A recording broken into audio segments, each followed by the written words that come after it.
কাউকে যদি জিজ্ঞেস করেন একটা কমন ইফতার আইটেমের নাম বলুন, সবার আগে আমার মনে হয় সে বলবে ছোলা। হ্যালো এভরিওয়ান, আসসালামু আলাইকুম। কেমন আছেন সবাই? আশা করি ভালো আছেন। আলহামদুলিল্লাহ, আমিও ভালো আছি। আজকে আপনাদের সাথে শেয়ার করব ছোলা ভুনা রেসিপি। প্রথমে একটা হাঁড়িতে তেল গরম করে নিয়েছি। তেল গরম হয়ে এলে দিয়ে দিয়েছি 2টা তেজপাতা। এর সাথে দিয়ে দিয়েছি একটু বেশি করে পেঁয়াজ কুচি। পেঁয়াজটা একটু নরম হয়ে এলেই দিয়ে দিয়েছি এখানে আদা রসুন বাটা 1 টেবিল চামচ ও 1 টেবিল চামচ সরিষা বাটা। সব কিছু একটু কিছুক্ষণ ভালোভাবে ভেজে নেব। ছোলা বা চনা রান্না আই থিঙ্ক সবাই পারে। তারপর আমি কিভাবে রান্না করলাম সেটাই আপনাদের সাথে আজকে শেয়ার করছি। আমাদের মা চাচিরা যেভাবে রান্না করে আমার আজকের রেসিপিটাও ঠিক সেরকমই। এরপর এখানে অ্যাড করে দিয়েছি পর্যাপ্ত পরিমাণে লবণ। এরপরে 1 চা চামচ হলুদ গুঁড়ো, 2 টেবিল চামচ গরম মশলা গুঁড়ো। এরপর সবগুলো মশলা একটু ভালোভাবে নেড়েচেড়ে মিশিয়ে কিছুক্ষণ কষিয়ে নেব।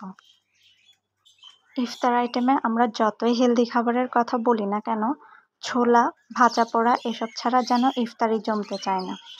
এরপর এখানে মশলার সাথে অল্প একটু পানি অ্যাড করে দিয়েছি। এরপর পানি সহ কিছুক্ষণ কষিয়ে নেব। মশলাগুলো একটু সময় নিয়ে কষানোর পর এখানে অ্যাড করে দেব আমি ছোলা।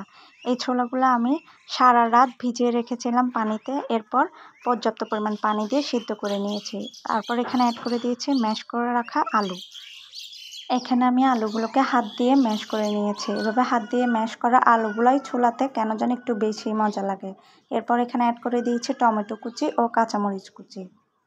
তবে আপনারা চাইলে আলুটাকে ছুরি দিয়ে কেটে ইউজ করতে পারেন। আবার অনেকেই কিন্তু আলুকে একটু ছুরি দিয়ে ছোট ছোট করে কেটে ফ্রাই করে তারপর ছোলাতে ইউজ করে।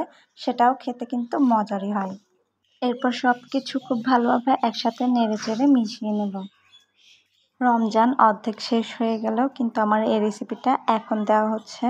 যেহেতু এতদিন আমরা বাসায় মাত্র 2 জন, ছোলা খুব কমই রান্না করা হতো, তাই এই রেসিপিটা শেয়ার করতে পারিনি। আজকে একটু বেশিই ছোলা রান্না করা হয়েছে বাহিরে ইফতার দেওয়ার জন্য, তাই আজকে এই রেসিপিটা আপনাদের সাথে শেয়ার করছি। সব কিছু ভালোভাবে নেড়ে চেড়ে মিশিয়ে নেব, যাতে ছোলা মশলার সাথে আলু টমেটো সব কিছু একসাথে খুব ভালোভাবে মাখা মাখা হয়ে যায়। একদম সবশেষে অ্যাড করে দিব 1 টেবিল চামচ ভাজা জিরার গুঁড়ো। জিরার গুঁড়োটা একদম শেষের দিকে দিলে ছোলা থেকে খুব ভালো একটা ফ্লেভার পাওয়া যায়। এরপর আর একটু ভালোভাবে কিছুক্ষণ নেড়েচেড়ে মিশিয়ে নেব।